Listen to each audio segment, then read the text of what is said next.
These are every fighter jet destroyed in the Middle East across all wars, and the weapons, pilots, and decisions that ended them. We start in 1948, where Israel's War of Independence produced the first significant air combat over the Middle East. The Avia S-199, a Czech-built variant of the German Bf-109, was the first fighter aircraft flown by the Israeli Air Force, and one of the most dangerous to its own pilots. Powered by a mismatched engine that caused violent torque on takeoff, it killed more Israeli pilots in accidents than Arab fighters ever managed to in combat. The Spitfire, flown by both Israeli and Egyptian forces in 1948, a World War II veteran that found itself fighting the last propeller-driven air war in the Middle East. Egyptian Spitfires were shot down by Israeli Spitfires in engagements that would have seemed impossible just 3 years earlier. Former allies now on opposite sides of a conflict neither Air Force had been trained to fight. The C-47 Dakota pressed into service as a makeshift bomber by both sides, dropping improvised bombs from cargo aircraft because neither Air Force had dedicated bombers capable of surviving the environment. Moving to 1956, the Suez Crisis, where modern jet aircraft entered Middle Eastern skies for the first time and changed everything about how air combat worked in the region. The Egyptian MiG-15, the Soviet-supplied swept-wing jet that gave Egypt a technological edge over its neighbors, until the Israeli, British, and French air forces came looking for it.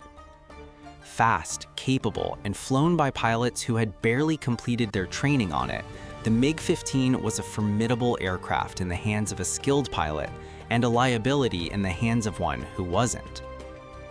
The British Hawker Hunter, one of the finest fighters of its era, deployed over the Sinai and the Canal Zone to sweep Egyptian MiGs from the sky with a proficiency that left no doubt about the experience gap between the two air forces. The French Dassault Mystère 4, the swept-wing jet that Israeli pilots used to tear apart Egyptian air defenses in the opening hours of the Sinai campaign. Fast, well-armed, and flown with an aggression that the Egyptian Air Force simply could not match. The Gloster Meteor, Britain's first operational jet fighter, still in Egyptian service in 1956 and completely outclassed by every aircraft it encountered over the Sinai. Now, the Six-Day War, the most one-sided air campaign in the history of modern warfare, and the conflict that defined Middle Eastern air power for a generation. On the morning of June 5, 1967, the Israeli Air Force launched Operation Focus, a preemptive strike that destroyed the Egyptian, Syrian, and Jordanian air forces on the ground before they could threaten Israeli skies. The Egyptian MiG-21, the most advanced Soviet fighter available to Arab air forces in 1967, destroyed in its revetment before its pilots could reach the cockpit. Over 300 Arab aircraft were destroyed in the first 3 hours of the war, the most devastating single morning of aerial destruction in the history of air warfare. The Egyptian Tupolev Tu-16 bomber, a Soviet-supplied strategic bomber that represented Egypt's most powerful offensive weapon, lined up on airfields in neat rows that made them impossible to miss from the cockpit of an attacking Israeli jet. The Syrian MiG-17, a swept-wing subsonic fighter that Syrian pilots flew with courage but without the training, doctrine, or warning systems that might have given them a fighting chance against Israeli Mirages. The Jordanian Hawker Hunter, one of the finest aircraft in the Jordanian inventory, destroyed on the ground at H-3 Air Base in western Jordan before a single Jordanian pilot could reach it. The Israeli Dassault Mirage 3CJ, the aircraft that gave Israel air superiority in 1967, but not immune to ground fire, mechanical failure, or the rare Arab pilot skilled enough to press his attack home. 14 Israeli aircraft were lost in the Six-Day War, a remarkably small number given the scale of the operation, but each one representing a pilot and a mission that didn't come home.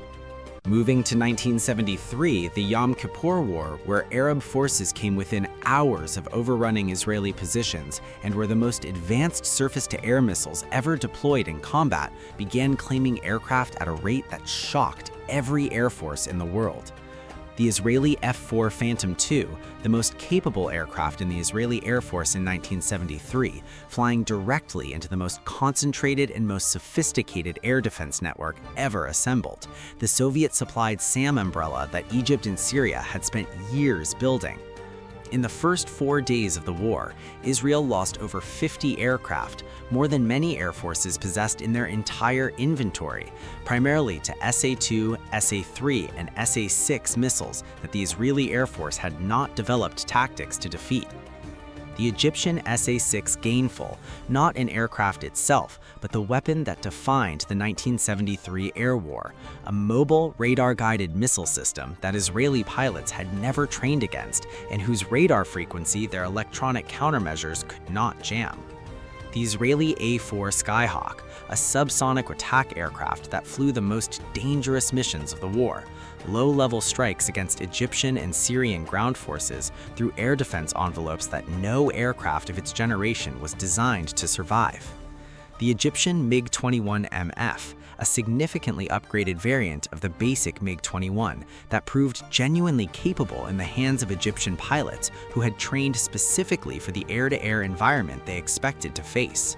The Syrian MiG-23, the most advanced Soviet fighter deployed by Arab forces in 1973, appearing in small numbers but demonstrating a performance capability that Israeli Phantom pilots found more challenging than anything they had faced before.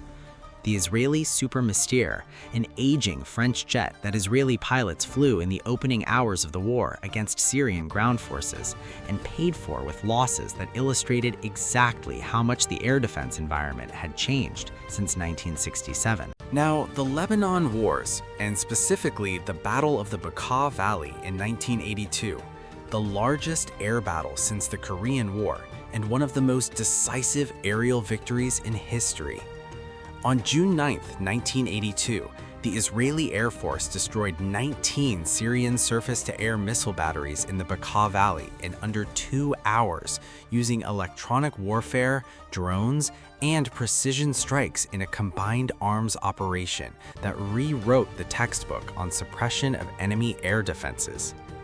The Syrian MiG-21, deployed in large numbers against Israeli F-15s and F-16s in the Bekaa Valley, and destroyed in those engagements at a ratio that confirmed every suspicion about the gap between Soviet-trained and American-trained air combat doctrine. The Syrian MiG-23, a more capable aircraft than the MiG-21, but still fundamentally outmatched by Israeli pilots, whose training, tactics, and situational awareness gave them a decisive advantage from the moment the merge occurred. Over 80 Syrian aircraft were shot down in the Bekaa Valley engagements, without a single Israeli aircraft lost in air-to-air combat, a result so one-sided that air forces around the world spent years studying it. The Israeli F-16 Fighting Falcon, which recorded its first air-to-air kills in the Bekaa Valley, a baptism of fire for what would become the most successful air combat aircraft of the modern era. The Israeli F-15 Eagle, demonstrating in Lebanon what it had been designed to do, achieve and maintain air superiority against any opponent in any engagement, regardless of numbers. Moving to the Gulf War, where the most technologically advanced air campaign in history dismantled one of the largest air forces in the world in a matter of weeks. The Iraqi MiG-29 Fulcrum, the most advanced Soviet fighter in Iraqi service, and the aircraft that coalition pilots most respected as a potential threat, shot down in air-to-air combat before it could demonstrate its true capability. The Iraqi F-1 Mirage, a French-built fighter that Iraq had used with some effectiveness against Iran, but that proved completely unable to operate against the electronic warfare environment that the coalition created over Iraq. The Iraqi MiG-25 Foxbat, the fastest combat aircraft in the Iraqi Air Force, capable of Mach 3 at altitude but fundamentally designed as an interceptor in an environment where it had nothing to intercept. The American FA-18 Hornet, which recorded the first American air-to-air kills of the Gulf War, shooting down 2 Iraqi MiG-21s in an engagement that lasted less than a minute. The American F-15C Eagle, which achieved 36 aerial victories in the Gulf War without a single air-to-air loss, the most dominant single-type performance in air combat history. The Iraqi Su-25 Frogfoot, a close support aircraft completely unsuited for the air superiority role it was increasingly asked to fill as coalition forces swept Iraqi fighters from the sky. Over 300 Iraqi aircraft were destroyed in the Gulf War, on the ground, in the air, and in Iran, where over 100 Iraqi pilots flew their aircraft rather than face the coalition air force above their own country. Moving to the post-9/11 era, where the nature of air combat in the Middle East changed fundamentally, and where the threats that destroyed aircraft were no longer other fighters, but missiles, ground fire, and the ever-present danger of mechanical failure in a hostile environment. The American A-10 Thunderbolt II, the most survivable attack aircraft in the American inventory, absorbing ground fire in Iraq and Afghanistan that would have destroyed any other aircraft and returning to base with damage that seemed incompatible with continued flight.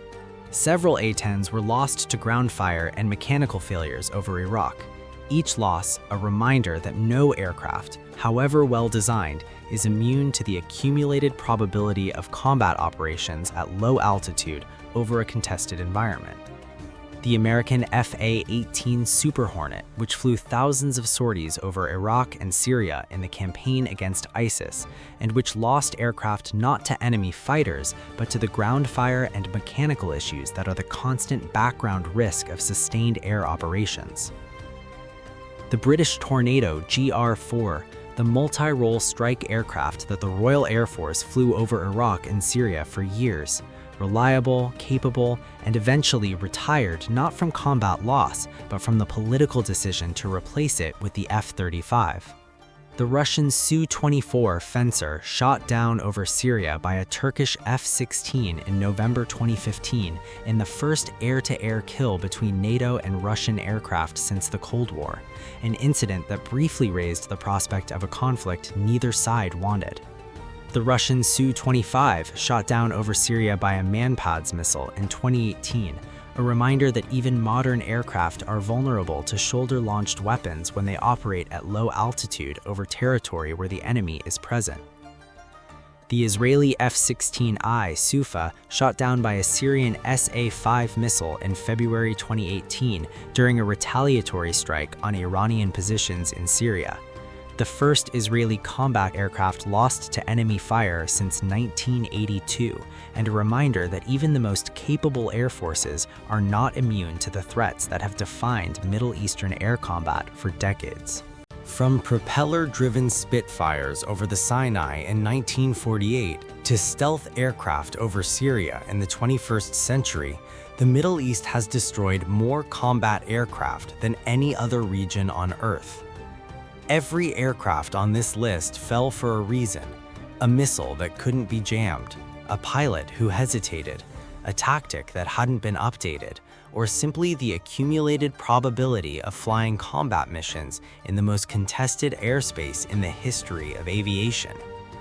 The lessons written in the wreckage of these aircraft have shaped every air force in the world, and they are still being written today.